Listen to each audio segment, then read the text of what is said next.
The latch clicked shut behind her. Not a slam, not a bang, just that small, precise sound no louder than a coin set down on a table. Wren Calloway stood on the other side of it, with the September wind already finding the gaps in her coat, and she understood with the clarity of cold water that the sound was not going to leave her. It would stay in the body the way certain things do. The sound of bone makes the sound of a name spoken for the last time. She had heard doors close before. She had never heard one close on her entire life. She did not look back at the house. The decision not to look was not bravery, it was arithmetic. Looking back would cost something she had not yet calculated how to afford, and Wren had spent enough of her 18 years watching her father do arithmetic on things that should not have been arithmetic: which animal to sell, which meal to skip, which child could make it on her own, to understand that sentiment was a luxury with a price. Percy was behind the window. She knew without turning, because she had seen him position himself there that morning, standing on the second rung of the ladder they kept by the kitchen shelves, pressing his 14-year-old face close to the rippled glass so he could see out clearly. She had not told him goodbye the way she meant to.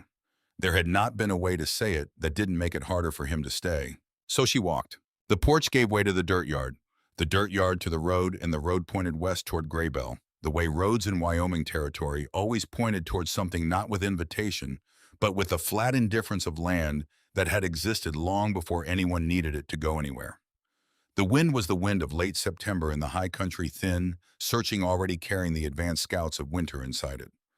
Her left hand held the leather pouch with $19 knotted shut at the top. Her right hand held the deed. The deed had belonged to her grandmother, Hattie Stokes, who had died in July without enough possessions to fill a pillowcase. What she had left behind were debts, 2 iron pots, 1 quilt, and the deed to a parcel of land in the Breakwall country northwest of Graybell. Silas Calloway, Wren's father, had pressed the deed into her hand the night before with the expression of a man handing over something he was relieved to be rid of. It's something he had said, which was what he said when something was very nearly nothing. Your grandmother always thought it had worth. He had not said whether he agreed. Wren had read the deed 3 times by lamplight. The language was the standard language of territorial land grants, section numbers, survey markers, the name of the county recorder who had stamped it in 1869. The parcel was described as approximately 40 acres situated in the formation known locally as the Breakwall, bounded on the north by a granite shelf on the south, by a seasonal drainage on the east, by a surveyor's stake that may or may not still exist. No mention of water, no mention of timber. The one word that appeared twice in the notes section at the bottom in different handwriting than the rest was the word hollow. She had folded the deed carefully along its existing creases and put it in the inside pocket of her coat next to her chest, where she would feel it move when she breathed. Silas had not watched her go. He had stood at the kitchen table with his back to the door, his hands flat on the wood, his shoulders carrying the particular shape of a man who had made a decision he believed was right and was in the process of learning to live with it. He was not a cruel man. Wren had spent a long time being certain of this, in the way that children of difficult fathers spend a long time being certain of it, examining the evidence, holding each instance up to the light. He had never raised his hand to her. He had taught her to read. He had, in the winter of her 9th year, when the influenza came through and took 3 children from neighboring farms, sat up 4 nights in a row beside her bed with a damp cloth, in a patience that had nothing theatrical about it. He was not cruel. The summer had been bad. The cow had died in June. The corn had gone thin. Percy's cough had deepened into something that needed medicine. And the mathematics of 1 fewer mouth was not a moral position so much as a survival calculation. Wren understood this the way she understood other hard things completely, and without it making the thing easier. She had been walking for an hour when Graybell appeared on the flat, first as a smudge of smoke, then as the geometry of rooftops against the sky.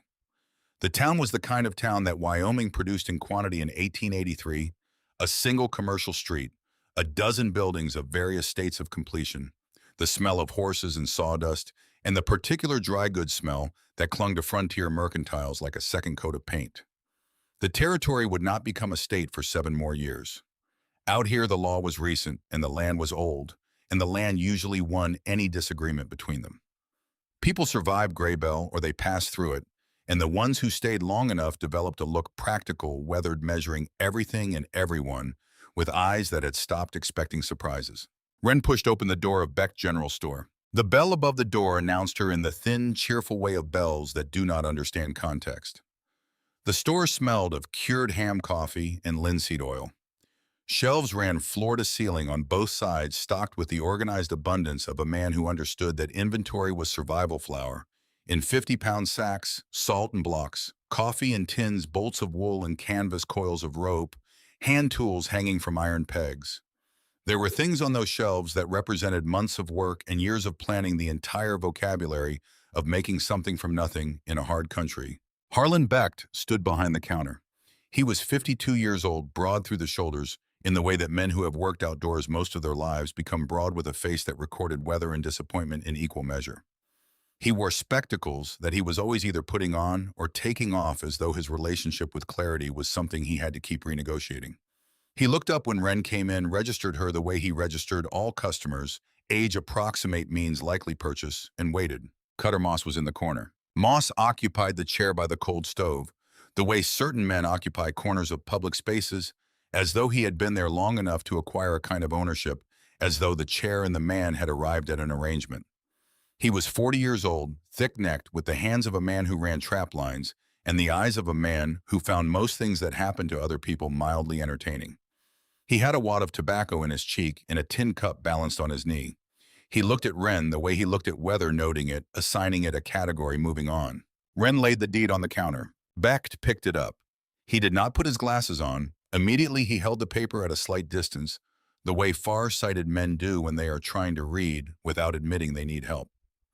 Then he put the glasses on. His thumb moved along the text, pressing lightly, as though feeling for something underneath the words.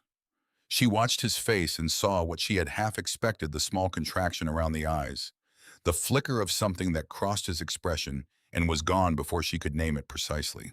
Stoneback Hollow.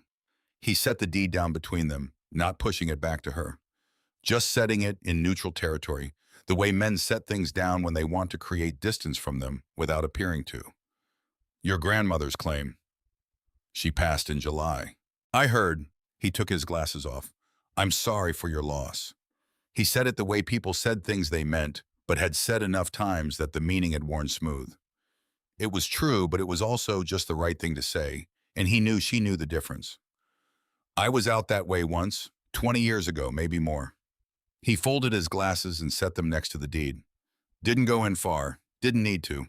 You can tell from the approach what you're dealing with. What are you dealing with? Rock. He said it simply without embellishment, because the word was already its own argument. The whole formation out there is granite shelf and broken stone. Nothing holds soil. The drainage goes underground, there's no surface water to speak of, and what's underground you can't get to without drilling equipment nobody out here has. The wind comes off the shelf year-round. He paused. I have seen men try to build in the breakwall country. Not that particular parcel, but close. They don't stay. He paused again, and in that pause there was something she could not identify, something more personal than professional assessment. He did not explain it. The sensible thing is the stage east. Cheyenne may be further. $19 gets you started somewhere that has a chance. From the corner, that hole in the ground's only good for two things. Moss didn't look up from his cup. Snakes finding shade and fools finding out they're fools. He said it conversationally, the way a man states something he considers obvious and slightly tedious to have to state. No offense to the dead. Wren did not look at him. She looked at the deed, then at the shelf behind Becht, at the hand tools hanging in their ordered row, the axe heads dark with protective oil, the saw blades catching what light came through the window. Tools were not objects of sentiment.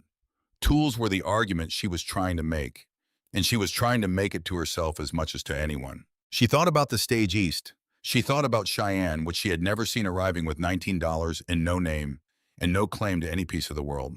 She thought about the particular quality of starting over in someone else's city versus starting from nothing on your own ground. The ground might be rock and gully. The ground was still hers. I need a good axe, she said. A bow saw, 50 pounds of flour, a salt block. She looked at the inventory on the shelf behind him, calculating. However much dried beans the rest will buy. The store went quiet in the specific way that stores go quiet when something unexpected has been said.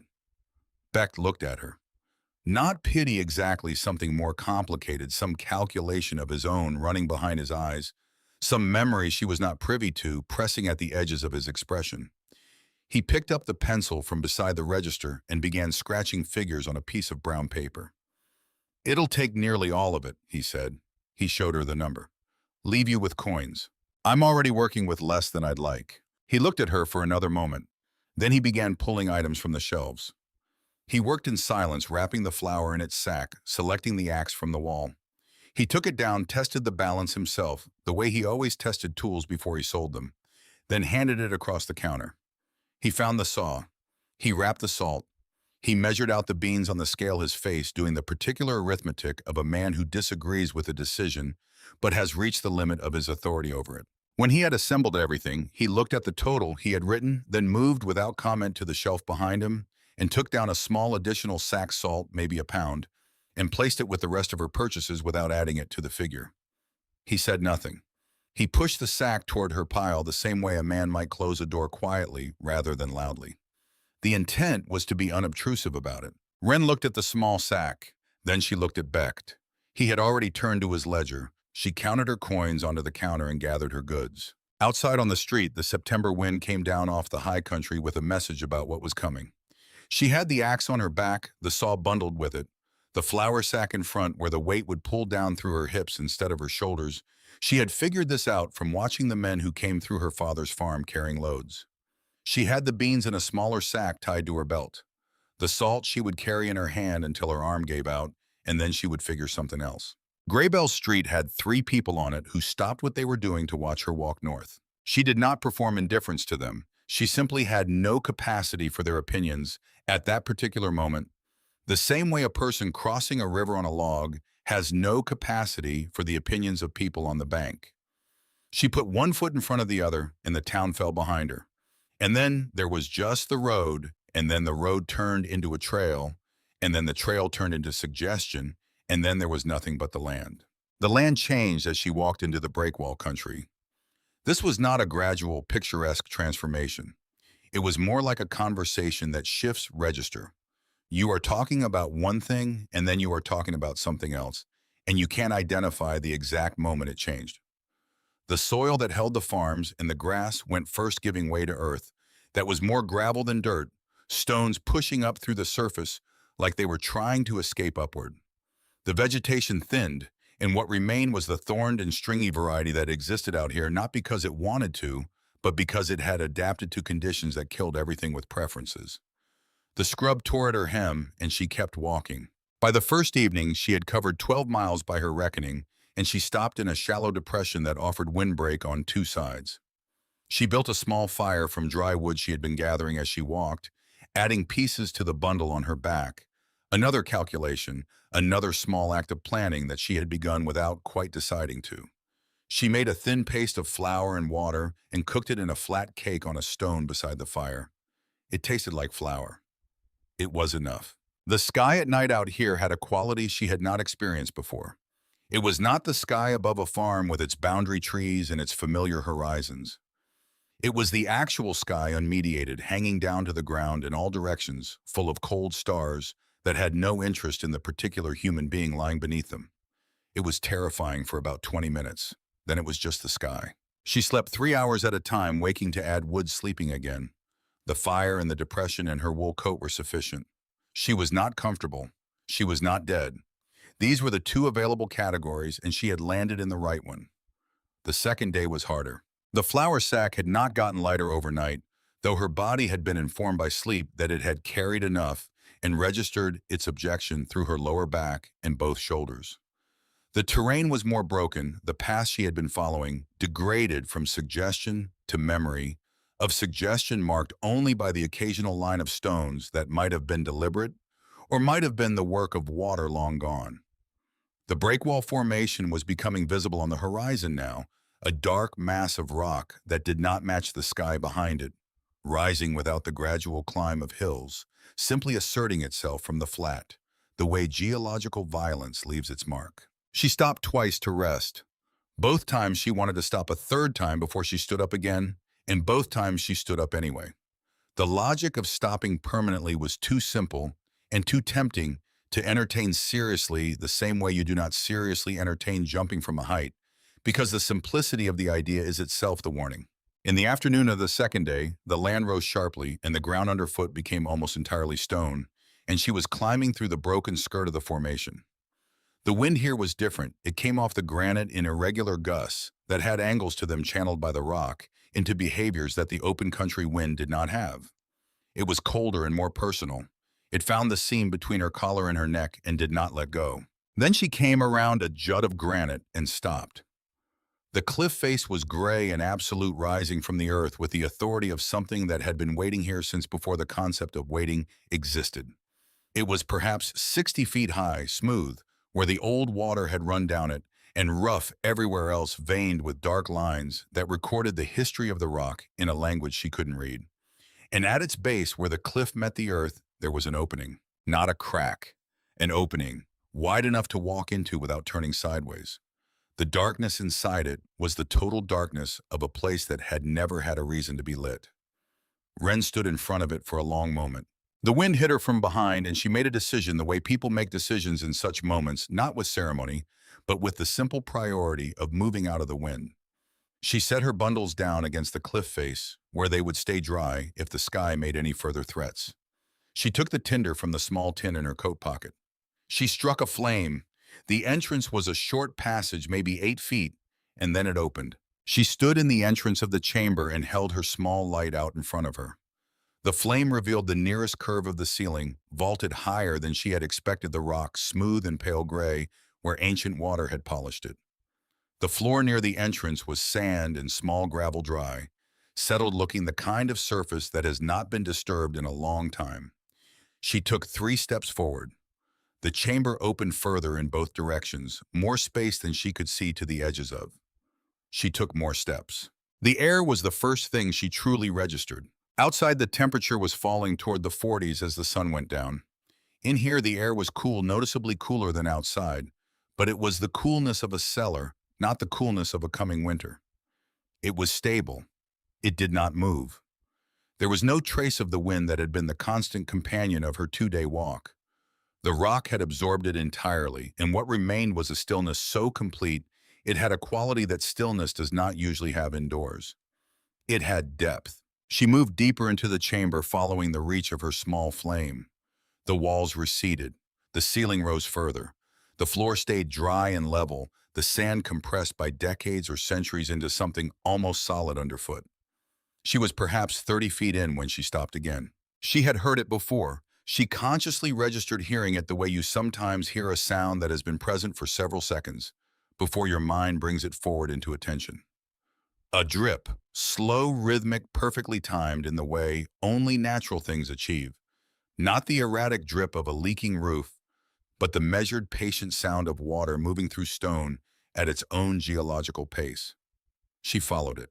Toward the back of the chamber, slightly to the west, the wall held a vertical kink in it, a place where the original fracture had shifted and left a shelf, and below the shelf, a deep shadow where the wall recessed. She brought her light close. In the kink, dark with mineral stain and slick with moisture, a single drop of water was forming. She watched it grow, that small globe of clarity at the tip of the stone, gathering itself with excruciating patience until its own weight exceeded what the surface tension could hold. Then it fell into a hollow in the rock below, a bowl-shaped depression maybe 8 inches across, formed by the impact of 10,000 years of the same drop falling in the same place. It struck with a sound so clear and precise it was almost musical. Plink. The hollow held maybe 2 inches of water. She touched her fingers to the surface. Cold. Still, absolutely clear. The rock beneath it was visible without any distortion. She held the flame down and leaned over the stone wall above the drip, pressing her palm flat against it. The rock was cool, deeply and evenly cool, the way a stone does when it has absorbed summer warmth into its depth and holds it like money held against need. This was thermal mass. The granite had been drinking heat all summer and spending it slowly, and it would spend it through the winter at a rate that the air outside could not touch. She stood up. She held the flame at arm's length and turned slowly in the chamber. The implications arranged themselves in her mind the way her father's practical observations had always arranged themselves, not as inspiration, but as inventory. Stable temperature, year-round warm relative to winter, cool relative to summer. The water was not what Becht had seen standing outside and assessed from a distance. Becht had seen the approach and declared the whole formation without water. He had been looking at the surface. He had not walked in. The difference between his information and hers was 12 steps. Dry floor capable of receiving brought-in soil, capable of storing foodstuffs without the rot that afflicted surface cellars in wet seasons. The chamber dimensions large enough for livestock, large enough for structured storage, large enough for a life if the life was organized around what was here, rather than what was missing. The cliff itself, a back wall already built 40 feet of solid granite that no Wyoming winter could penetrate. She was not standing in a dead end. She was standing in the core of a system that needed to be understood, not escaped. The despair that had ridden her shoulders since the latch clicked, that weight that was not grief exactly, but was the gray cousin of it, the anticipatory exhaustion of knowing something impossible is required, shifted. Not into hope, because hope was a word that belonged to people with more options, into something colder and more durable, into the recognition that the calculation had changed. She brought her goods inside. She set the flour sack against the wall of the chamber where the temperature would keep it better than the outside air. She built a small fire near the entrance where the natural draw of the passage would take the smoke out. Without filling the chamber, she tested this with a strip of cloth, watching the way the air moved, adjusting the fire's position accordingly. The smoke went out cleanly. She noted this. She made her thin flour cake again. She ate it sitting cross-legged on the sand of the cave floor, with her coat still on and her boots still laced. The fire made the entrance passage orange and gold. Deeper in the chamber, the darkness was total, except for the faintest glint of the water hollow when the light caught it at the right angle. She thought about the cabin she would build. She thought about it the way she thought about all problems that required solutions, practically sequentially, without sentiment about what she wished the situation were. The cabin would go against the cliff face, using the granite as its north wall, the wall no wind could penetrate. It would face east to catch morning sun, which was the most useful sun in winter, the one that arrived when the coal was still at its lowest and had the most work to do. The cave would be the back room, not a storage room in the diminished sense of a space you forget about, but the operational heart of the structure, temperature-controlled, water-sourced, large enough to serve as winter quarters for animals, and a growing space, and a cold cellar all at once. She reached into the inside pocket of her coat and took out a piece of the brown paper that Becht had used to wrap her beans. She had saved it deliberately, without explaining to herself why, some instinct for material running in the background of the day's decisions. She did not have a pencil. She traced the plan with her finger on the paper, feeling the slight resistance of the surface, making it real through gesture, if not through marks. Then she put the paper away and lay down on the sand and pulled her coat over her like a blanket. The fire burned down to coals. The darkness came up from the back of the chamber and filled the space around her like water rising in a vessel. The drip continued.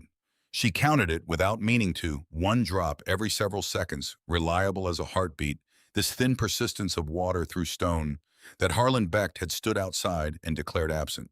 He had been standing outside. That was the whole of it. He had stood in the approach and looked at the rock and measured what he could see from where he was standing. And he had been wrong in the way that people are wrong when they make assessments from positions of safety when they do not go all the way in. The land was not what it appeared to be from the trail.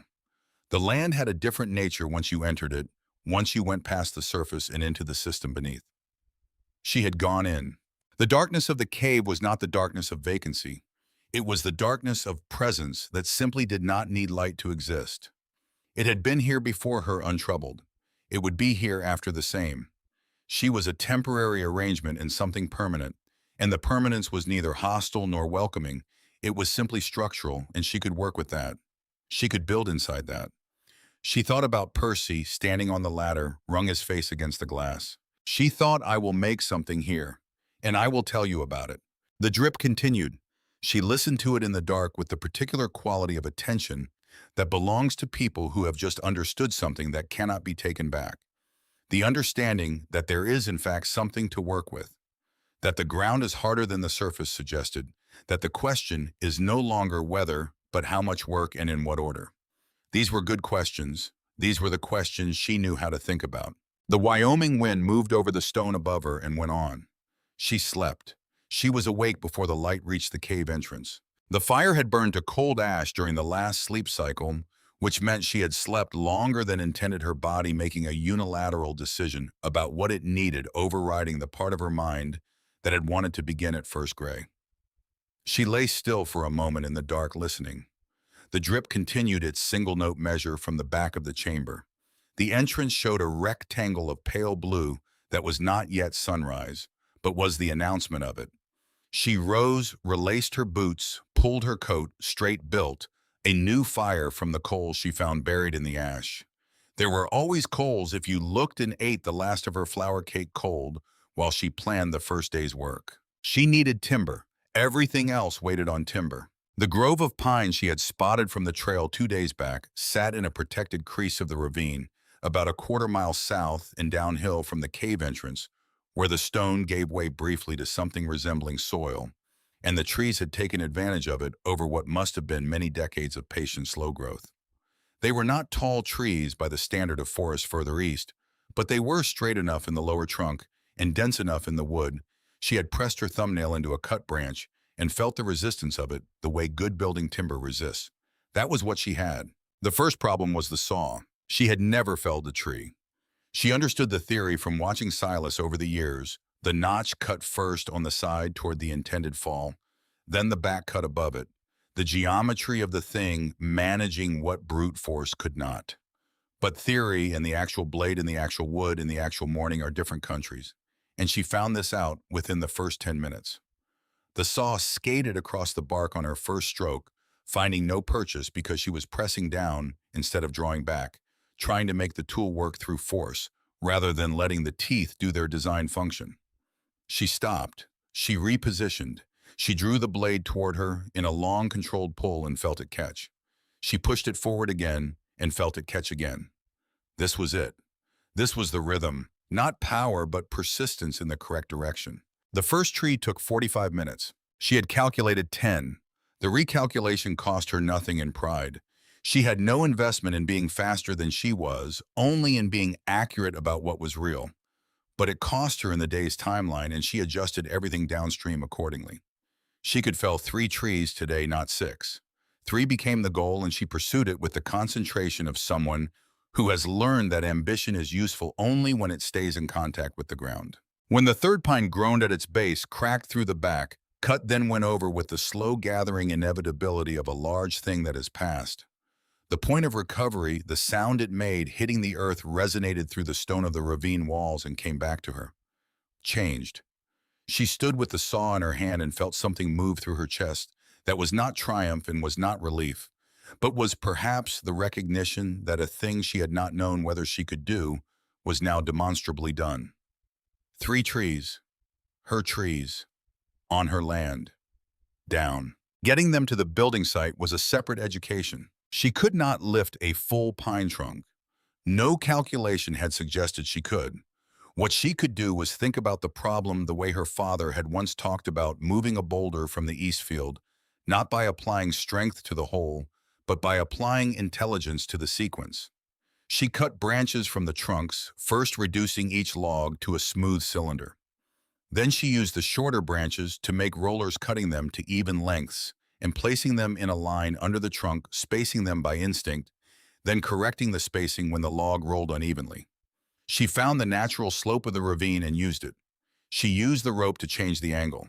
She moved each log by moving it one body length at a time, repositioning the rollers, moving it again. A log that would take 2 strong men 20 minutes to carry took her 2 hours to move 100 yards. This was the arithmetic of working alone, and she made peace with it in the same way she had made peace with the adjusted tree-felling timeline, by keeping the denominator honest. At the end of each day, she counted what was real. Real was what mattered. By the end of the first week, she had 12 logs stripped and lying at the cave mouth, the rollers neatly stacked beside them. Her hands transformed from the soft-palmed hands of a farmhouse girl into something that looked like they belonged to someone who had been doing this for years. The foundation stones came next. There was a dry stream bed 150 yards east of the building site where a seasonal drainage had once run with enough force to sort the rock-small gravel on the bottom, medium stones in the middle, cuts flat slabs along the sides where the water had undercut the banks. The flat slabs were what she needed. She carried them one at a time, choosing each stone for flatness, first weight, second, and shape third, the way all selections should work, prioritizing the quality that serves the system, rather than the quality that is easiest to see. The work hurt her back in a specific deep way that was different from the saw work, and the rolling work, it was the compressed spine hurt of repeated lifting without mechanical advantage, and she could not engineer around it the way she could engineer around the log problem. She just had to carry the stones. She measured the cabin perimeter by pacing it out 12 steps on the long axis, 8 on the short.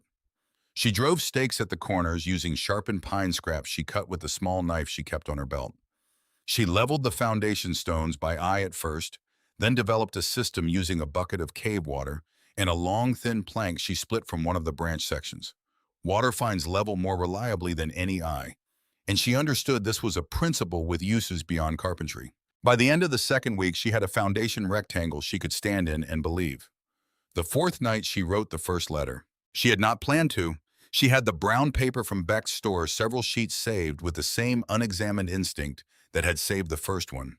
And she had a small stub of pencil she found in her coat pocket, lodged in the lining where it must have fallen through a hole she had not noticed. She sat at the entrance to the cave with the fire behind her for light, and she wrote Percy. Today I took down 3 pines. My hands are blistered in a new way, specifically on the lower part of the palm where the saw handle sits. The water in the cave is clean. There is more of it than a person could drink in a day. I think it's fed by snowmelt somewhere up in the formation that hasn't stopped yet. I will tell you more when I know more. She wrote it, then read it back, then folded it carefully along a crease. She held the folded paper for a moment before she understood what she was looking at. A letter with no way to send it, addressed to a house she no longer had standing in. The address would have been Silas Calloway's farm on the county road, and she could not send a letter to her father's house for her brother, because she did not know what her father would do with it, whether it would reach Percy or be seen first as a declaration that she was still alive, and therefore still a claim on something. She put the letter in her inside coat pocket next to the deed. The next night she wrote another one. It began Percy. I built a fire outside today to clear a workspace and discovered that the cliff face itself draws smoke. There's a vertical fracture in the rock about 30 feet up that I can't see from the ground, but I can see from the effect the smoke goes directly to it, as though the rock is exhaling. I am going to build the chimney to use this. I think Grandmother Hattie knew about the smoke draw. I think she knew more about this land than she ever said. After that, it became a practice. She wrote to Percy every night whatever had happened that day, whatever she had learned, or broken, or solved. The letters accumulated in her inside pocket, a growing thickness of folded paper against her chest, a record of everything that was happening in a place no one else knew to look for. The walls went up in the third week, one log at a time.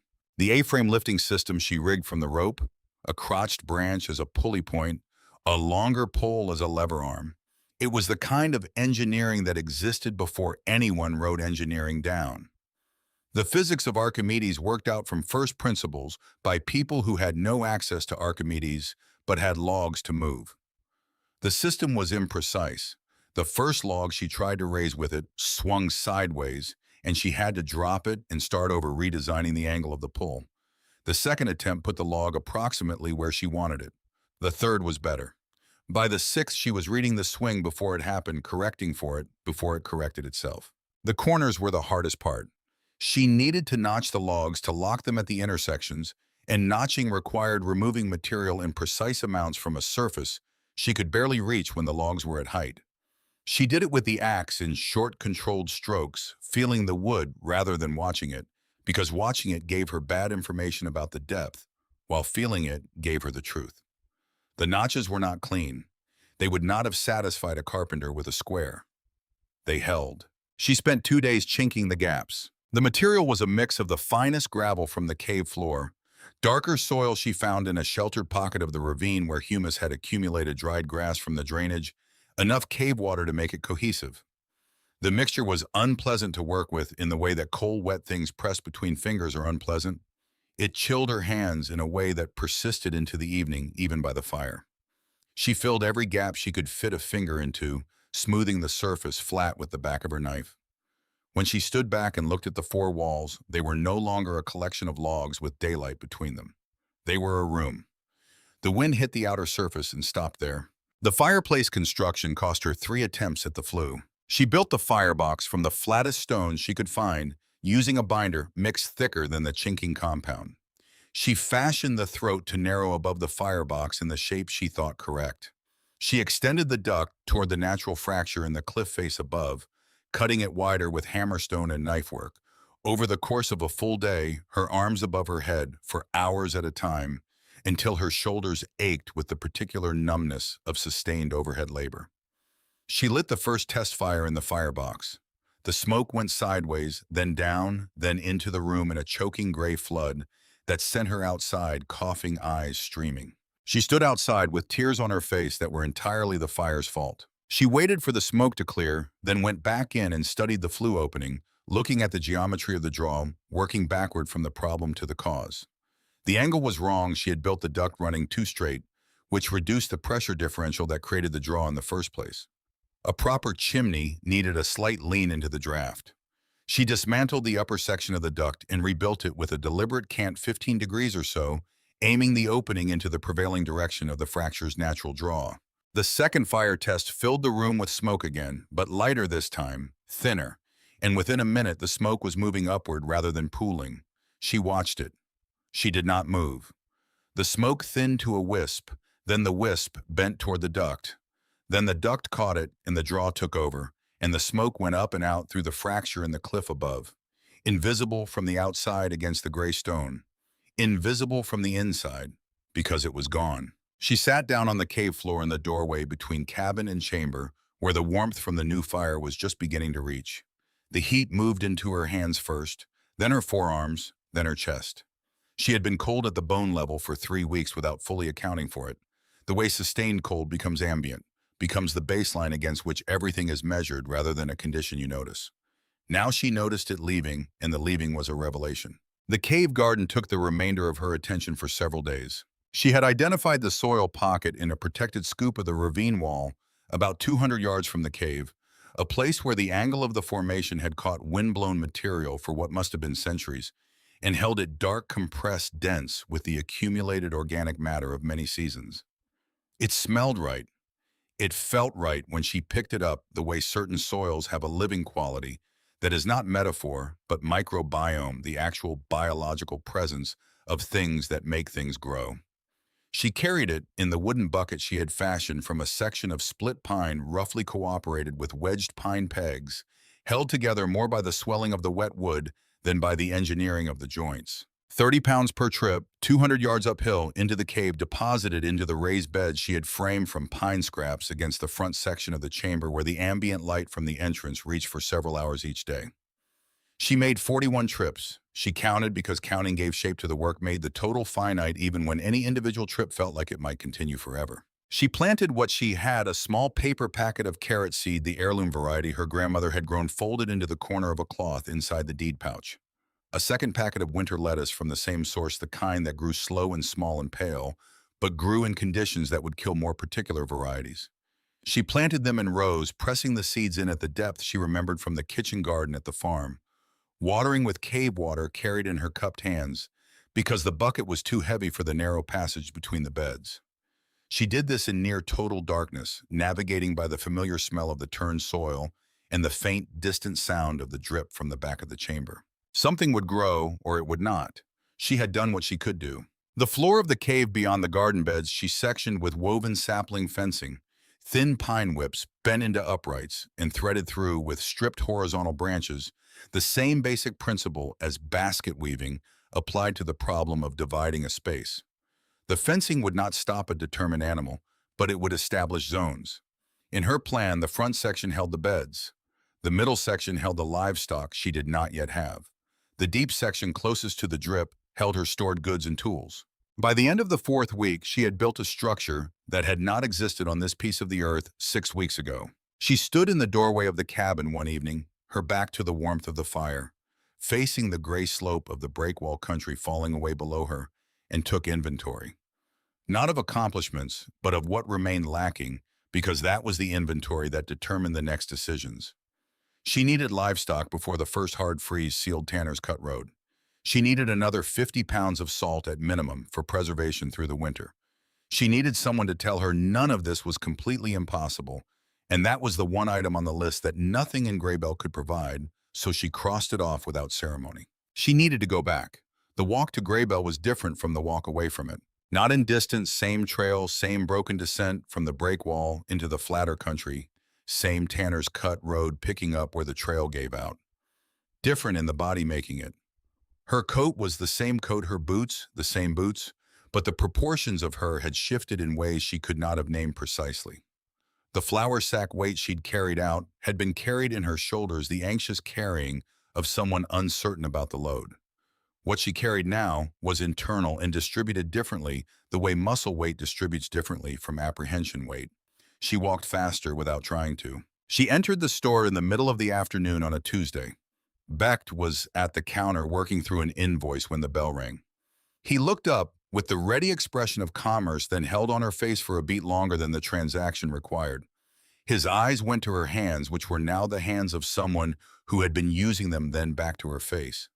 Something in his expression shifted without entirely resolving into a nameable thing. He set the invoice down. She told him what she needed: 4 laying hens, a breeding pair of sheep, ewe and ram, another 50 pounds of salt.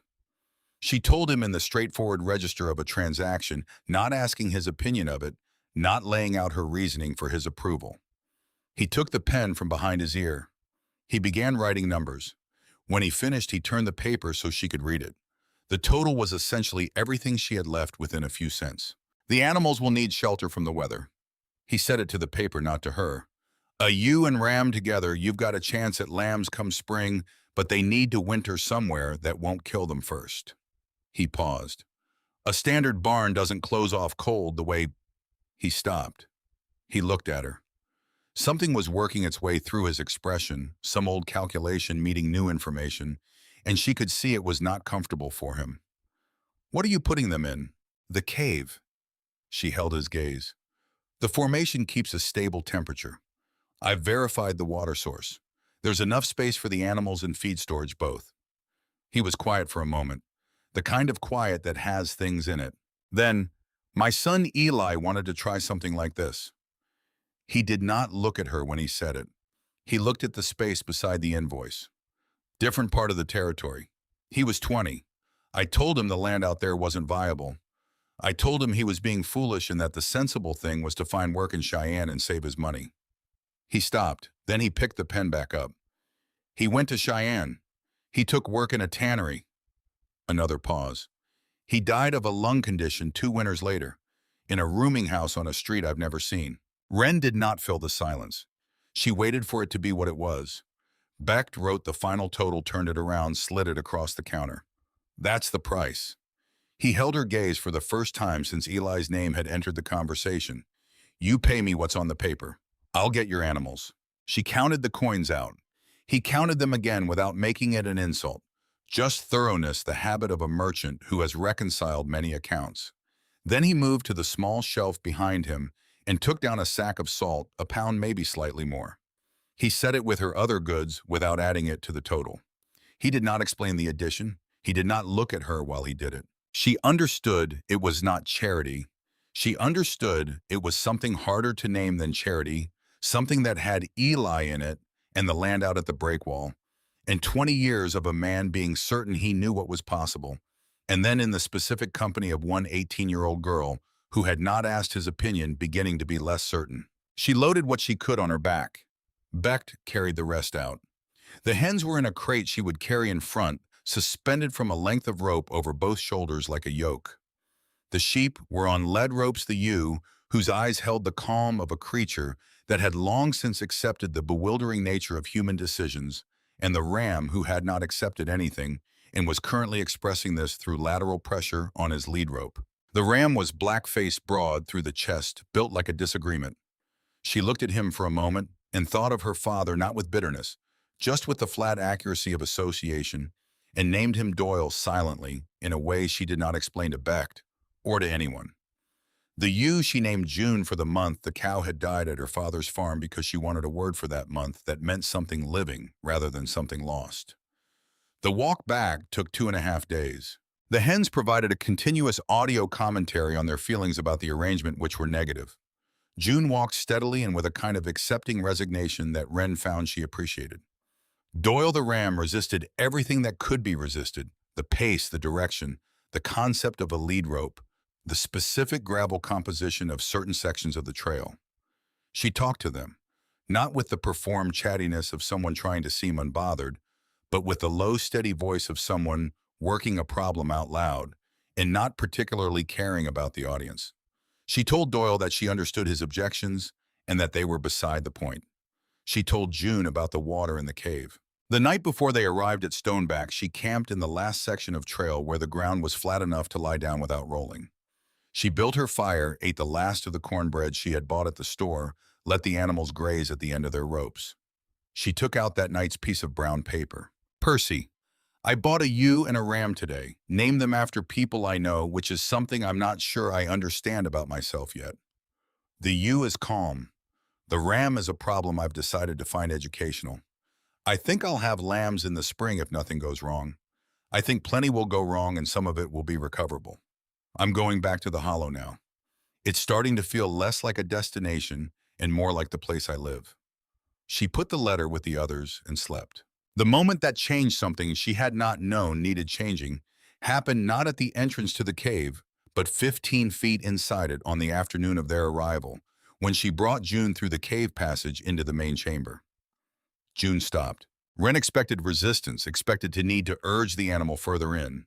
Instead, the ewe stood absolutely still for several seconds, her nostrils working, reading the air of the place, the stable temperature, the absence of wind, the smell of old stone and clean water, and the soil of the garden beds. Her ears, which had been swiveling with the continuous low-level anxiety of the trail, went still. She looked at the chamber around her with the particular calm of an animal that has completed an assessment and arrived at a conclusion. Then she walked of her own decision to the section of the chamber Wren had fenced for livestock, stepped through the low gate, and stood there waiting to be fed. Wren stood in the passage entrance and watched this for a moment. The animal had read the cave the way she had read it, with the instruments available to it, without the interference of prior assumption, without the overlay of what someone standing outside had declared about the nature of the place. The cave was not what it looked like from the trail. The cave was what it was when you walked into it. June understood this with no particular effort because she had no stake in the outside opinion. Wren closed the gate. She checked the water hollow, which was producing its steady drip into the basin. She looked at the garden beds where in the past week something had happened that she had not let herself anticipate too strongly. There were shoots. Not impressive shoots, pale, small, the tentative green of things that have not yet committed to the world, but shoots. In the dark of a Wyoming cave, with the approach of winter moving over the stone above them, seeds had decided the conditions were sufficient. She crouched by the bed and looked at them for a long time without touching them. Then December arrived in the body of the landscape without ceremony. The temperature outside dropped below 15 Fahrenheit on a night with no wind and stayed there. The sky had the white-gray uniformity of a sky that has made up its mind about something. In the cabin, the fire needed more wood than it had needed in November, she had calculated. For this had spent October cutting and splitting a substantial reserve, stacking it in the covered corner against the cliff face where it would stay dry. The calculations held. The wood was there. The fire was fed. She had settled into the days the way people settle into a discipline that has become larger than they are not, with enthusiasm. Because enthusiasm is weather-dependent, but with the steadier thing that comes when the work itself has become the structure inside which you exist. Morning's fire first, then cave, then animals, then garden check, then the day's primary task. Evening's fire, maintenance, inventory assessment, lamp work if she had enough oil, the letter to Percy. Nights, whatever sleep the silence offered. The silence offered a great deal. She was alone in a way she had never been alone before. Not the lonely alone of someone who wants company, but the occupied alone of someone whose days are too full of necessary work for the absence of other people to be the primary condition. The animals made sounds. The cave made sounds. The fire made sounds. She talked aloud sometimes, not to anyone, just to keep the machinery of language from rusting. The mid-December night that she sat by the fire with a bowl of bean soup thick with the small pale carrots from the cave beds harvested that morning, the first real food she had grown in this place. Thin carrots, but her carrots grown in soil. She had carried on her back in a cave that no one had believed in, was not a dramatic night. Nothing about it was large. She ate the soup and felt the warmth of the fire and listened to June moving in her pen and heard the even sound of the drip from the dark back of the chamber. Outside Wyoming was fully winter. The temperature had gone to zero by evening and was headed lower. Inside a fire burned. A woman ate food she had grown in the dark. The rock held the cold at bay without being asked. She was not warm enough. She was not fed enough. She was not comfortable in any ordinary sense of the word. But she was none of the things the people of Graybell had said she would be by December. She was alive, sheltered, watered, working, and in possession of a small crop of pale winter carrots that tasted in the context of everything it had taken to produce them like the most specific food she had ever eaten. She wrote to Percy that night, "I ate something I grew today. The cave is warmer than outside by 30 degrees at least. I think Grandmother Hattie knew what she was leaving me. I think she knew I would understand it if I went all the way in." She put the letter with the others. The stack of folded papers in her inside pocket had grown thick enough to feel substantial when she pressed her hand against her coat. A record, a weight, the accumulating evidence of a life being constructed from nothing, letter by letter, log by log, one carried bucket of good dark soil at a time. The rock spoke before the storm did. Wren had learned the grammar of Stoneback Hollow over 3 months of close attention, the way you learn any language that has no written form, through repetition, through consequence, through the accumulated understanding of what each variation means. She knew the sound the cliff face made when temperature dropped fast, a low, nearly subsonic contraction in the granite, more felt in the sternum than heard by the ear. She knew the way the cave drip changed pace when the barometric pressure shifted, quickening slightly, as underground systems responded to what was happening in the atmosphere above. She knew how the animals read what she could not. On the last Monday of January, she woke to June standing in the corner of the pen that was furthest from the cave entrance, not eating, not moving, her head slightly lowered. The ram had been dead for 3 weeks by then. Doyle had gone on a Thursday morning in early January, not from cold, which the cave had refused to allow, but from the infected leg wound she had not caught in time, the small cut from a sharp stone on the trail back from Graybell that had gone quiet for weeks before going wrong. She had found him in the morning, already past the point where anything she could do would matter. She had buried him behind the cliff face in the frozen ground, which took 4 hours with the axe used as a mattock, and had not written to Percy about it that night, because there was nothing to say that the fact did not already say more plainly. June's stillness on that Monday morning was a different language than grief. It was the stillness of a prey animal that has registered something in the environment that its body considers worth conserving energy for. Wren stood in the cave entrance and watched her for a full minute. Then she went outside. The sky was the color of old pewter uniform and low, without the texture that normal cloud cover has. The air was completely still, not the stillness of cold alone, but the pressurized stillness of air that has somewhere specific to be and is gathering itself for the transit. To the northwest, where the breakwall formation created its own localized horizon, the color of the sky had gone a shade darker, not threatening in the dramatic sense, but in the matter-of-fact sense of a door closing at the far end of a long hallway. She could smell the storm in the air, a mineral sharpness that was different from ordinary cold, the scent of water in a state it had not yet arrived at. She spent the morning preparing without haste, because haste was what people felt when they had not thought ahead enough and were now trying to make up the distance.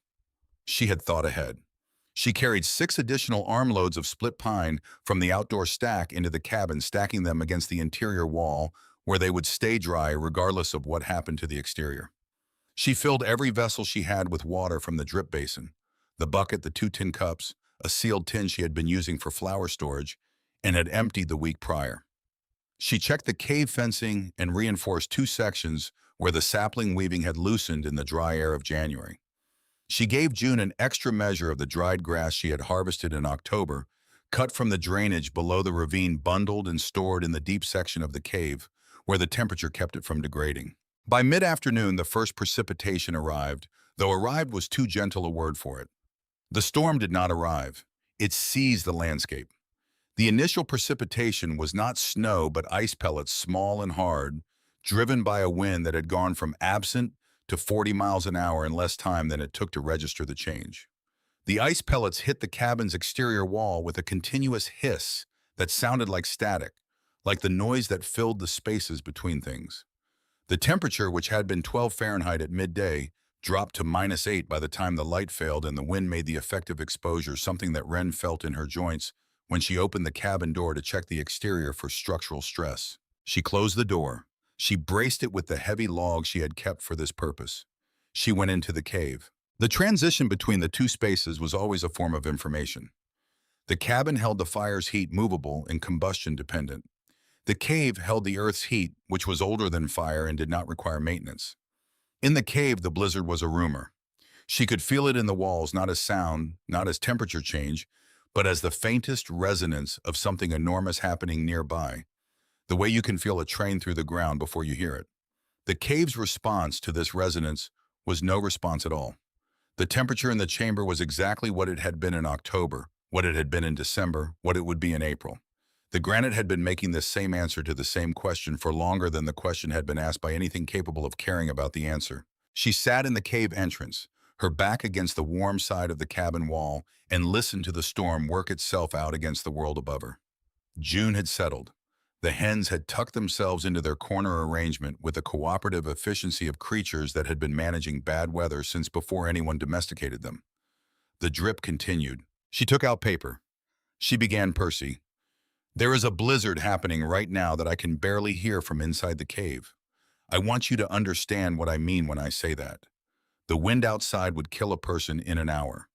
In here, I can hear June breathing. She was 3 sentences into the letter when the sound came through the cabin wall. It took her several seconds to identify it because it should not have existed.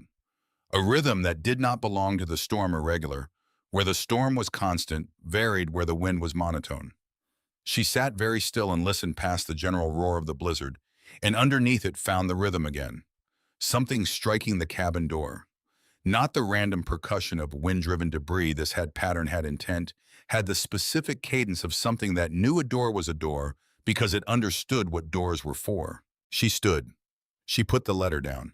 She picked up the iron poker from beside the fire in the cabin. Not because she had decided anything yet, but because it was there, and her hand wanted it. She stood 2 feet from the cabin door and said loudly enough to cut through the wall, "Who's out there?" The sound changed. The striking stopped. Something else came through the planking, muffled nearly to unintelligibility. Not words exactly, but the cadence of a human voice in extremity, which is a sound that crosses the barrier between comprehension and response without waiting for translation. She lifted the bracing log with one hand, set it aside, opened the door 6 inches. What fell through the 6-inch gap was cutter moss. Not fell in the dramatic sense of a movie fell in the physics sense. The way a thing falls when the structural support it has been relying on is suddenly removed. He had been leaning against the door with the last available portion of his weight, using the door as the remaining difference between vertical and horizontal. When she opened it, the door was no longer there, and so he went down onto her floor in an arrangement of limbs that had stopped being coordinated sometime before he reached her. She got a single look at his face before she shut the door against the blizzard that had immediately attempted to enter with him. Gray-white where it should have been. Weathered red, the lips the color of a bruise. The lashes and brows so heavily rimed with ice that his eyes, when they opened, looked like they were opening from inside a mask. She got the door shut. She got the brace back in place. She crouched beside him and began methodically working the outer layer of his clothing, getting the ice-stiffened coat open, getting the worst of the frozen outer material away from his core. Because the first problem was not warming him. The first problem was stopping the ongoing extraction of heat by the material that had become a cold storage system wrapped around his body. He was trying to speak. She let him try while she worked, listening for anything with navigational value while her hands did the more immediate task. Wagon. The word came out broken, incomplete in the way that cold makes words incomplete, like a telegram with letters missing. Becked, Tanner's cut, Marta. A pause that cost him something. Saw your smoke, thought it was a ghost. She sat back on her heels. Her hands stopped. She looked at his face, which was making the slow pain progress back towards something resembling consciousness as the warmth of the cabin reached it. She looked at the fire. She looked at the door. She looked at the window, which was completely opaque with packed snow, which meant the world outside had effectively ceased to exist as a visual experience. She thought with the clarity that arrives sometimes in moments of acute constraint, the clarity that comes not from having more options than usual, but from having fewer so that the decision, while not easy, is at least unambiguous in its structure. Becht was on Tanner's Cut Road. Marta was with him. The road was a quarter-mile from where she was standing, and between her and it was the blizzard. And between them, staying on the road and dying, the only variable was her. She thought about what it had cost her to get to this night. Every log, every stone, every bucket of soil. The specific agony of rebuilding the roof with her hand bandaged in cloth, cut from the hem of her second dress, the blood showing through the bandage by the end of the third day. The 41 trips up the slope with the soil, the letters she had written to Percy in a house she no longer had the right to send them to, all of it in service of being exactly here, in exactly this condition alive, sheltered, capable. That was the thing. She was capable, not theoretically. Actually, she had spent 4 months proving in granular and exhausting detail that she was capable of things that people who stood outside the cave and assessed it from the approach had declared impossible. Becht had been one of those people. Moss had been one of those people. Neither of them had gone all the way in, and their assessments had been wrong in proportion to the distance they had maintained. None of that history changed what the next hour required. Capability isn't a thing you earn and then spend as you choose. It's a thing you either use or you don't, and the moment it's needed is the moment that defines which kind of person holds it. She pulled Moss close to the fire, close enough for the radiant heat to continue its work. Not so close that the rapid temperature change would cause its own problems. She found her second blanket, the one she used as a floor layer in the coldest nights, pulled it over him. She put more wood on the fire than she normally would have, accepting the cost to her fuel reserves as a fixed expenditure of the night. Then she began to dress. Every layer she owned went onto her body in sequence. The 2 wool shirts, the heaviest dress over them, the coat over that, the scarf she had made from a strip of wool blanket woven around itself, now long enough to cover her face entirely above the bridge of her nose. The doubled mittens, the inner pair knitted from the yarn she had unraveled from a damaged section of her coat, lining the outer pair, her original pair, risoled with a layer of hide she had cured from the rabbit she caught in November. She was not warm in this ensemble. She was insulated, which was different. Warmth was a condition, insulation was a contest. She took the rope from the corner where it lived when it was not being used to move logs or reinforce fencing. She tied one end to the base of the cabin's interior support post, the central structural member she had sunk 3 feet into the ground when she built the one that would be the last thing standing if anything else gave way. She tied the other end to her own waist with a knot she could release one-handed if she had to. She tested both connections. She picked up the sealed pot of soup she had transferred from the stove while she dressed, still hot enough to be useful, sealed tight enough to stay that way if she was careful. She looked at the door. She opened it. The blizzard was not a metaphor for anything. It was a physical fact, 3-dimensional, occupying the space that she was attempting to move through, and it had the indifference of physical facts. It was not trying to stop her. It simply was what it was, and what it was happened to be trying to kill her by the efficient mechanism of stealing heat faster than her body could generate it. She went into it with her head down and the rope paying out behind her, feeling the wind attempt to redirect her, and refusing to be redirected. Reading the ground through her boots the way you read any text that has been made unfamiliar by conditions, slowly with attention, allowing each step to confirm what the next step might be before committing to it. She found the cliff face with her left hand. She was trailing that hand along it, deliberately using the rock as her reference line, the way her father had taught her to navigate in the dark fields by trailing one hand along the fence. The cliff was covered in driven snow, but the rock underneath was immovable, and she pressed her fingers against it and felt its absolute lack of concern about the storm occurring on its surface. And something in that contact was useful in a way that went beyond navigation. She turned along the base of the cliff toward the line where the formation ended and the open approach began. The rope behind her was 50 feet. The road was 400 yards. She would not have the rope for most of the journey, which meant she would be navigating on the internal compass of a person who had walked this terrain enough times in good conditions that it existed in her body's memory as well as her mind's. She went when the rope ran out. The wind on the open approach was different from the wind at the cliff base. The cliff had been breaking it, creating a turbulent lee. Out here, the wind was unmodified, and it hit her from the northwest with the sustained force of something that had been building since Canada without encountering anything tall enough to slow it. She went into it at an angle, not fighting the force directly, but quartering across it the way a boat takes a headwind by tacking. She could see nothing.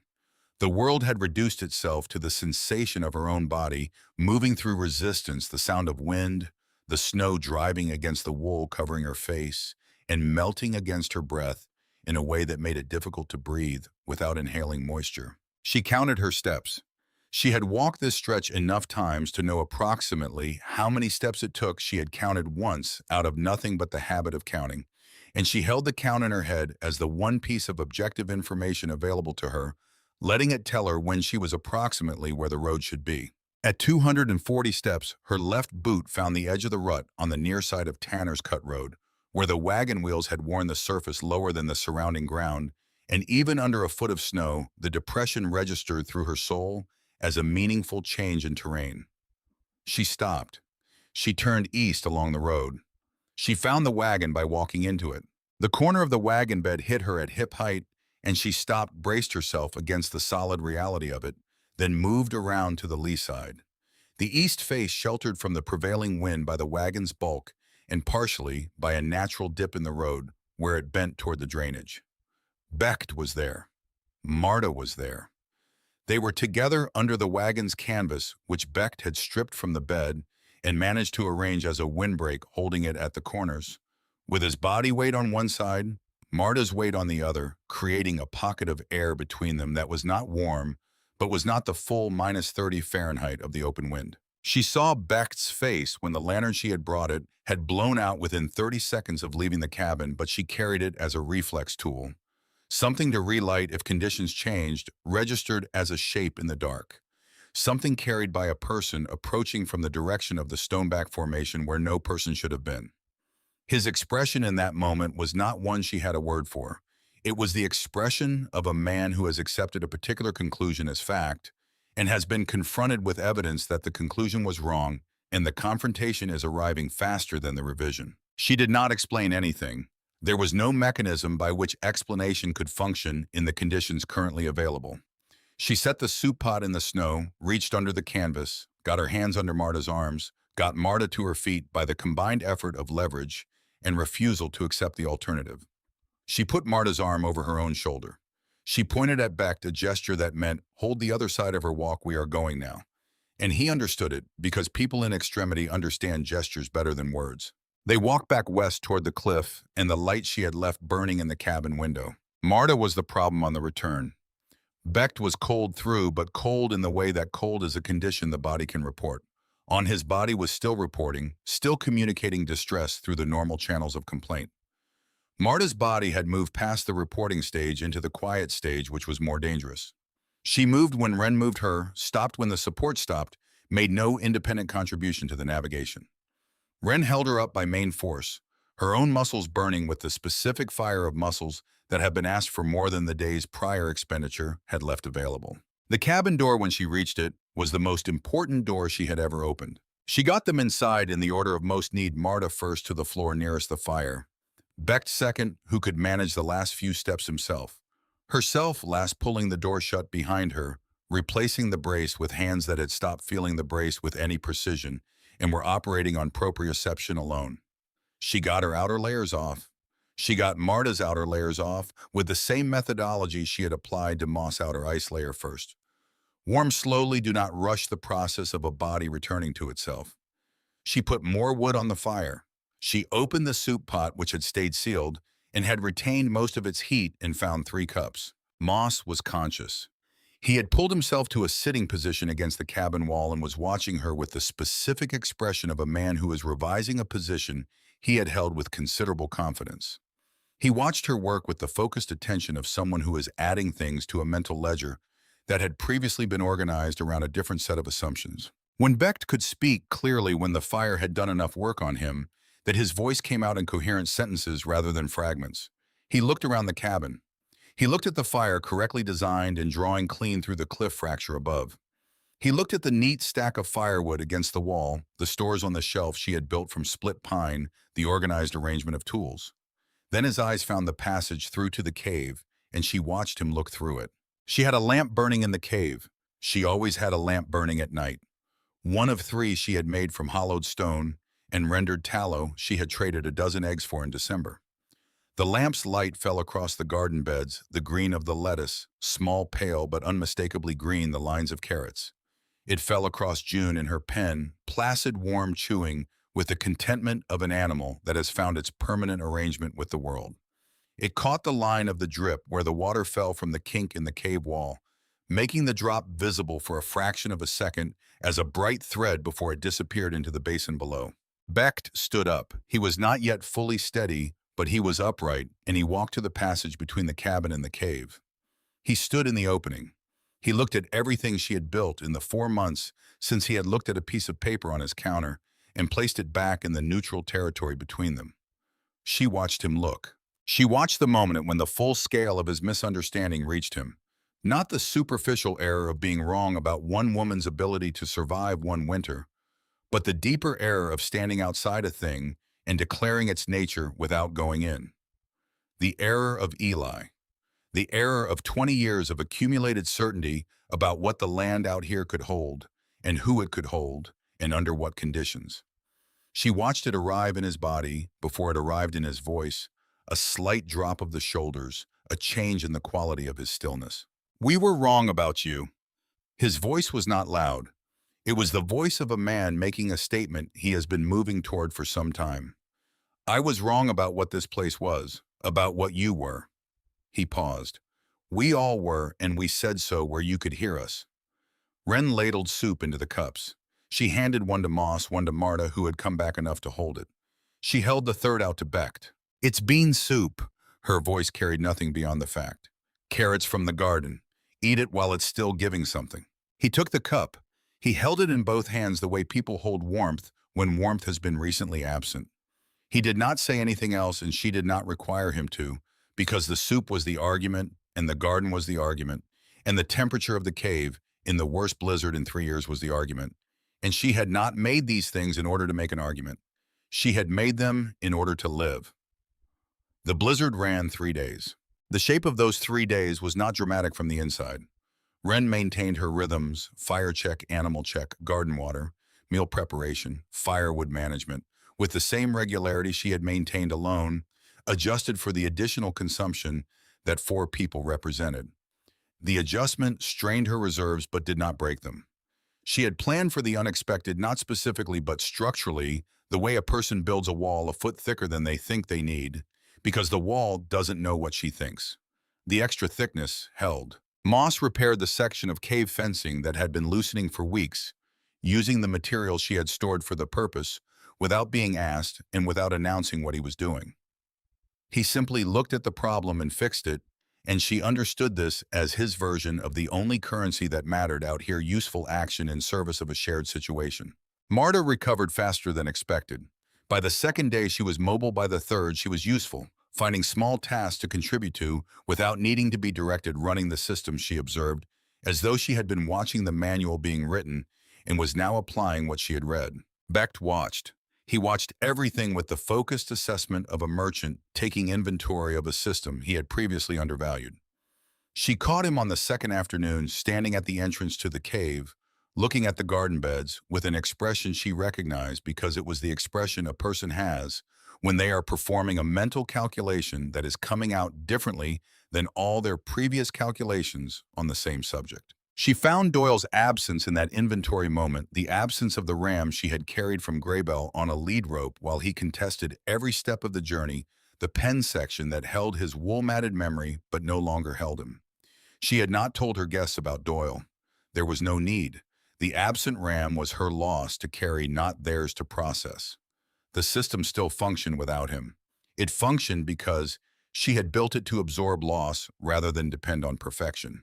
This was the thing that none of them had understood from the outside, and that all of them understood from the inside. From the inside of 3 days in a cave that should not have been warm, eating soup made from vegetables that should not have been growing, while the world outside made its most comprehensive argument for the impossibility of human presence in this landscape. The system was not fragile. The system had been built by a person who understood that fragility is the natural state of any single component, so you build enough components that the loss of any one of them is a setback rather than a conclusion. On the morning of the fourth day, the wind stopped. The cessation of the blizzard was as abrupt as its beginning. The roar dropped to a murmur. The murmur dropped to silence, and the silence had the particular clean quality of air that has been fully spent and is starting over. Wren opened the cabin door onto a world that had been reorganized in white. The drifts against the cliff face were 5 feet in some places. The approach was entirely featureless. The ruts of Tanner's cut road, invisible the contours of the terrain, softened into an unfamiliar landscape that she would have to learn again as it thawed. The sky was a blue so clear it was nearly colorless. The cold was still profound, -15, maybe colder, but it was honest cold now, without the wind to weaponize it. She stood in the cabin doorway for a moment and breathed it. Behind her, Becht was pulling on his repaired outer coat. Marta was gathering the few things she had come in with. Moss was doing the practiced inventory of his pockets that outdoor men do, as preparation for departure, checking the tools and supplies that constitute the operational self in open country. They were going back to Graybell. The road would be passable by midday, and Graybell in January needed its inhabitants more than Stoneback Hollow needed guests. Becht came to stand beside her in the doorway. He looked at the transformed landscape for a moment. Then he reached into his coat and took out the small coin purse he carried, a thing she had seen him use across a counter what felt like a different lifetime ago. He took out one gold coin, a half-eagle $5, and held it out. Not charity. His voice was direct without the softness that people put into charity to make it easier to give. Payment for shelter, water, food, and the use of your fire for 3 days for 3 people. What I would charge if the situation were mine to charge for. She took it. She held it in her palm and looked at it for a moment. My son Eli. He said it to the white landscape, not to her. What he wanted to do, he had a piece of ground in the prior country he'd been looking at. I went out there with him once. I stood on the road and I looked at it, and I told him what I saw from the road. He stopped. I did not go all the way in. The pause that followed had 10 years in it. I don't know if it would have changed anything, but I know now that I didn't have the right to the certainty I had about it. You only get that certainty if you've gone inside. She closed her hand around the coin. She had no words that were adequate to what he had just said, which was the same situation she had been in with most of the significant things that had happened to her in the last 4 months. And she had handled it the same way each time, by not trying to fit words to the space, when the space was already filled with something more precise than words. She nodded. She stepped aside to let them out. She watched the 3 of them move across the white approach and diminish into the landscape 2 figures, and a third their tracks, the only evidence in the unmarked snow that anything had happened here at all. What they carried back to Graybell was not her story to tell. She understood this, had understood it before they left, had not expected to control the narrative that would travel back down Tanner's Cut Road in the boot prints of 3 people who had spent 3 days inside the impossible. The story belonged to its tellers now. She had no investment in the version that arrived in Graybell, whether it was accurate or embellished or diminished by the embarrassment of people who had been wrong in public. She had an investment in the spring. The weeks after the blizzard were the weeks of assessment. What the storm had taken, what it had left, what needed to be rebuilt versus what needed to be accepted as permanently altered. The snow load against the cabin's north wall, the wall backed by the cliff, had compressed against the chinking and forced some of the mud mortar out in 2 places, leaving gaps that the sustained cold immediately exploited. She repaired them on the first warm enough day, which arrived in late February, when the temperature climbed to the low 20s, and the sun came out with the first real conviction it had shown since November. She worked the fresh chinking into the gaps with numb fingers, feeling the material set faster than in warmer conditions, racing it slightly. The garden had sustained one of the 2 lettuce beds through the blizzard without modification. The cave's thermal stability had held, the drip had continued. The pale leaves had lost their outermost layer to the lower than usual temperatures, but the crowns had survived. She harvested what remained, ate it over 3 days without adding anything to it because what it tasted like already was sufficient. The second bed needed to be replanted. She did it with the last of the seed packet, pressing each small seed into the soil with the same unhurried care as the first planting, because the procedure had not changed, only the context. March came in with the preliminary thaw, not a true spring thaw, but the first intimation of one, the daytime temperature touching 32 Fahrenheit and staying there long enough for the surface snow to develop a crust of melt and refreeze that caught the morning light and turned the whole breakwall approach into something briefly beautiful, briefly crystalline, before the clouds came back. June gave birth on the 14th of March. Wren was in the cave on the morning it happened, checking the drip basin and refilling the water stores when June began making a sound she had not made before, a low, repetitive vocalization that was neither distress nor the usual register of domestic complaint, something more interior than either. Wren came to the pen entrance. She stayed outside the fence and watched. This was June's knowledge to apply, not hers, and the most useful thing she could offer was the absence of interference. The lamb arrived in the early afternoon in the manner of arriving that contains both the violence and the matter-of-factness of biological events, sudden, complete, requiring nothing from the observers except presence. It was a ewe lamb, which meant the flock had not doubled, but had also not ended. June cleaned the lamb with a thorough efficiency of a creature in whom the relevant knowledge was structural rather than learned. The lamb stood within the hour. Wren watched it stand, that first uncertain organization of 4 legs under one small body, the legs not quite calibrated to each other. Yet the whole apparatus of standing arrived at, through revision rather than certainty, and felt something move through her that she had not planned for and could not have named with any precision. It was not happiness exactly. It was closer to the feeling of a proof completed, not the emotion of the achievement, but the recognition that the terms of the equation were correct, that the thing she had wagered on had turned out to be the kind of thing worth wagering on. She did not write to Percy that night. She sat with the lamp and the paper for a long time, and nothing she put down was adequate to the day. So eventually she set the paper aside and simply sat in the cave entrance with the lamb, sound asleep against June's flank, and the drip doing its patient work, and the distant quality of the March night coming through the cave mouth with the first real hint of something other than winter in it. She wrote the real letter the next morning in daylight, sitting on the flat stone she had begun using as an outdoor seat on days when the sun came far enough around the cliff to reach the cabin's east face. She wrote it on the better paper she had bought in Graybell, with a portion of Becht's coin paper that was white and held a mark cleanly rather than the soft brown record-keeping of the wrapping paper. She wrote Percy's name at the top. She wrote the address, Silas Calloway's Farm County Road, because she had decided over the winter that whatever her father chose to do with a letter was his decision to make, and withholding the letter to protect herself from his decision was a form of cowardice she could no longer afford. She told Percy about the cave.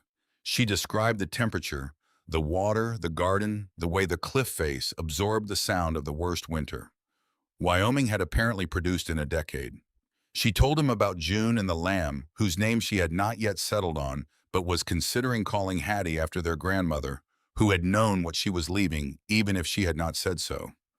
She told him about the people who had come to the door in the storm, and what she had done, and what it had cost and not cost. She did not tell him it had been easy, because she had no interest in that particular lie. She told him what was true, that it had been exactly as hard as it needed to be, and that hard was apparently not the same thing as impossible, a distinction she considered worth the trouble of making clearly. The last paragraph was an invitation. She had room for him if he wanted to come in the summer, when the trail from Graybell was passable without hardship. She had enough food by then for a guest who was willing to be useful. She wanted to show him the cave, specifically the way the drip caught the lamplight, the specific sound it made in the stone basin. The thing that had changed the calculation from nothing to something on the 3rd night of September, when she had been cold and afraid, and at the bottom of her inventory, and had followed a sound into the dark. She sealed the letter with the wax she had gotten from a tallow candle end. She addressed it carefully. She put it in her coat pocket. The first people arrived from Graybell in early April, before the trail was fully clear, on a day when the snow was still knee-deep in the shaded sections, but the approach from the road was manageable with care. The blacksmith came first, alone with a set of iron hinges he had forged over the winter, better than the wood peg ones she had been using, designed to last through many seasons of freeze and thaw.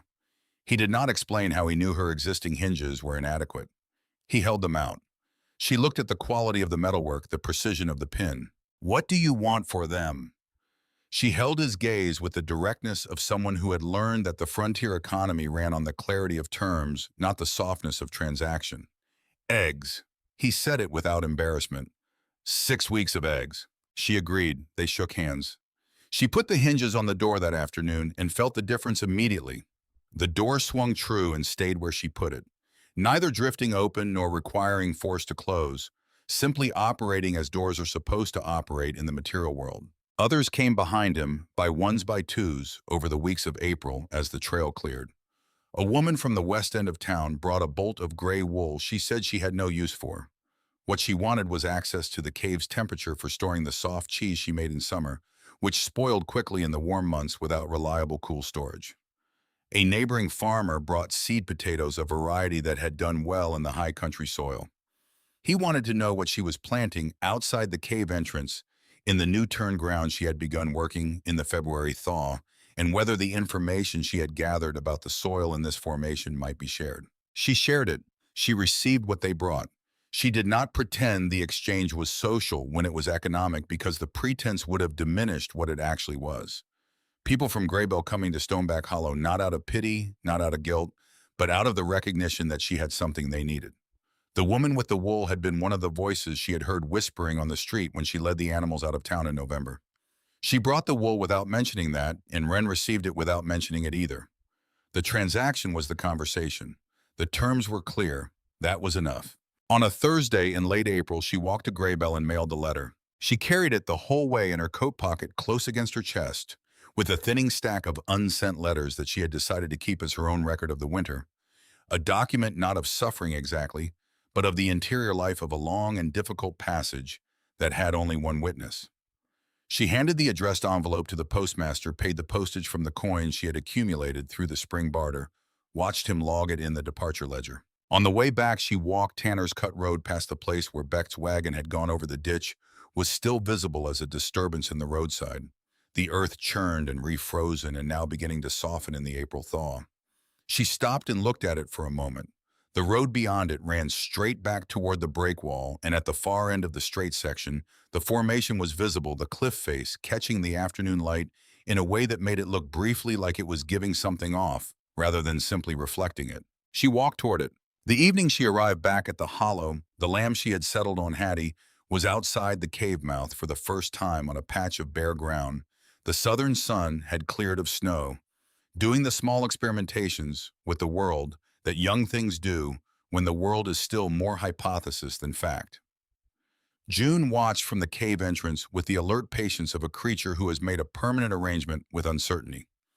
The garden beds inside had been supplemented with new soil in the weeks since the thaw, and the spring planting was already in the potatoes from the neighboring farmer.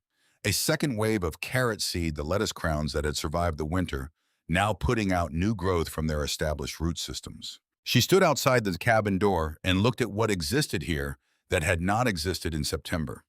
The structure against the cliff, the garden in the dark, the water in the stone, the lamb on the bare ground in the April sun, the iron hinges on the door swinging true, the letters in her pocket sealed mailed traveling down roads toward a 14-year-old boy who did not yet know that his sister wanted to show him something. The cliff face caught the last of the day's light and held it for a moment longer than the surrounding terrain, the way granite does when the angle is right, storing the last warmth of the day in its surface.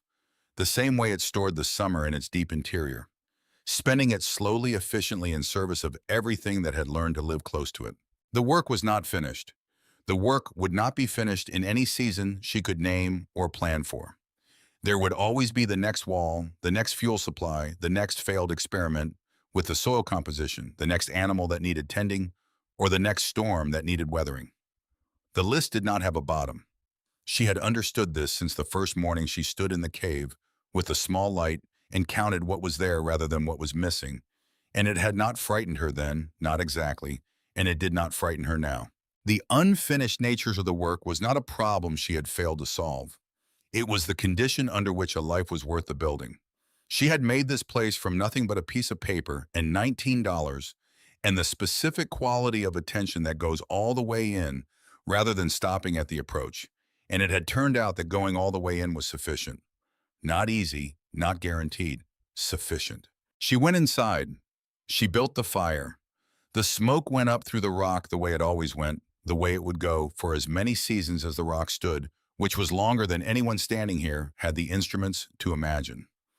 The drip continued in the dark behind her patient, as it had always been patient, marking time, in the only unit that the stone acknowledged one drop at a time, one drop at a time, one drop at a time.